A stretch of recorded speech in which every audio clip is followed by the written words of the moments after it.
The docking bay of Station Helios 9 was a graveyard of broken dreams and battered starships. Rin Talos wiped the grease from his hands onto his already stained coveralls and surveyed the latest arrival with a mixture of curiosity and professional assessment. The vessel was unlike anything he had seen in his 15 years as a mechanic. Organic curves melded with crystalline technology, its hull shimmering with iridescent scales that seemed almost alive. From the ship's cargo ramp descended a creature that made Rin's breath catch in his throat. Eldrax was massive, even hunched with age. His scales were the color of dying stars. Deep purples and blacks shot through with veins of silver. Membranous wings torn and patched with scar tissue folded against his serpentine body. His eyes, ancient and amber, fixed on Rin with an intensity that suggested he had witnessed the birth and death of civilizations. Human. Eldrax's voice rumbled like distant thunder, each word carefully enunciated through a mouthful of crystalline fangs. My ship requires repair. I was told you possess adequate skills. Rin had dealt with enough alien clientele to recognize disdain when he heard it. He simply nodded and grabbed his diagnostic tablet. Let me take a look. The dragon said nothing more, merely stepped aside with a grunt that might have been pain or irritation. Rin had learned long ago not to take offense. In the vast tapestry of the galaxy, humans were still the newcomers, the upstarts who had only recently stumbled into faster-than-light travel, while species like the Draconi had been sailing the cosmic winds for millennia. The damage was extensive. The ship's primary drive had a fracture in its quantum manifold. The life support systems were hemorrhaging atmosphere, and the navigation array was completely fried. Rin whistled low. This is going to take some time. What happened out there? That, Eldrax said coldly, is not your concern. Can you repair it or not? I can repair anything, Rin said simply, because it was true. For 3 days Rin worked. He barely slept, subsisting on caffeinated ration bars and the peculiar satisfaction that came from solving impossible problems. The Dracony technology was fascinating. Biological computing systems that grew and adapted, crystalline matrices that stored energy in ways human science was only beginning to understand.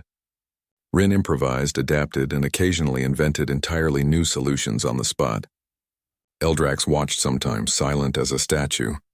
Other times he would disappear into his ship, and Rin would hear the deep, mournful sounds that might have been Draconi music or simply the songs of profound loneliness.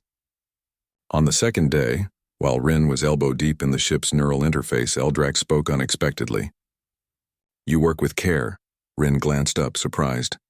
It's a beautiful ship. Deserves respect. Something flickered in those ancient eyes, but the dragon said nothing more. The quantum manifold proved to be the greatest challenge. The fracture was spreading, and traditional welding would destroy the delicate quantum states necessary for faster-than-light travel. Rin spent hours studying the problem, running simulations on his tablet until his eyes burned. Finally, he had an idea. Crazy, probably impossible, but maybe just innovative enough to work. He fabricated a lattice of human-made nanocarbon fibers, then carefully infused them with a suspension of the ship's own crystalline material. The hybrid structure bridged human metallurgy with Draconi biotech in a way that should, theoretically, allow the quantum states to remain stable while providing structural integrity. It took 16 hours of painstaking work, his hands steady even as exhaustion made his vision blur. When he finally activated the drive and heard it hum to life, perfect and whole, Rin allowed himself a moment of pure relief. Eldrax emerged from the ship's interior, summoned by some sense that only ancient creatures possessed. He examined the repairs with meticulous attention, running clawed hands over surfaces, interfacing directly with the ship's systems through some connection Rin didn't fully understand. Finally, the dragon turned to face him. Rin expected something. Acknowledgement, perhaps. Even grudging respect. Instead, Eldrax simply said, "The payment has been transferred to your account," and began walking toward his ship. Rin felt a small pang of disappointment but pushed it aside. This was the job.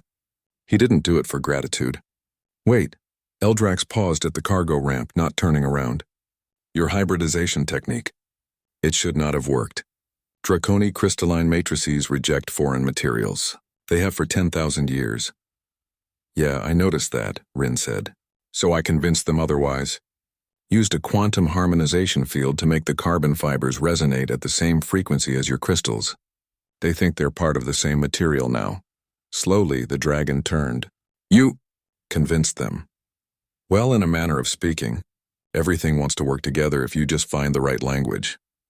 For the first time, Eldrax's expression shifted into something that might have been wonder. In 300 years of traveling this galaxy, I have visited 1,000 worlds and met 100 species. Not one has ever successfully merged their technology with ours. The Draconi scholar said it was impossible, that our technologies were fundamentally incompatible. Rin shrugged. Maybe humans just don't know enough to understand what's impossible yet. We see problems differently.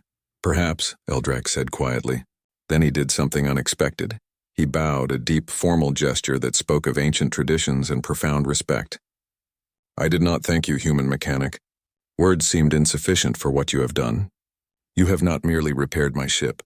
You have given me something I thought lost forever. Before Rin could respond, Eldrax touched a claw to his own chest, and a scale, opalescent and shimmering with inner light, detached.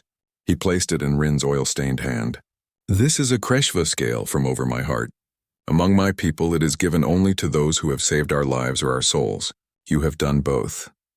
I don't understand, Rin said, staring at the warm, gently pulsing scale. This ship, Eldrax's voice was soft now, almost gentle, is all that remains of my flight clan. They are gone, scattered to the cosmic winds. While it lived, so did my connection to them. You did not just repair technology, Rin Talos. You mended something broken in a way I cannot name but feel deeply. The dragon turned and ascended his ramp. As the ship lifted off, its drive singing with perfect harmony, a chorus of human ingenuity and ancient Dracony craftsmanship, Rin understood. Sometimes thank you wasn't enough.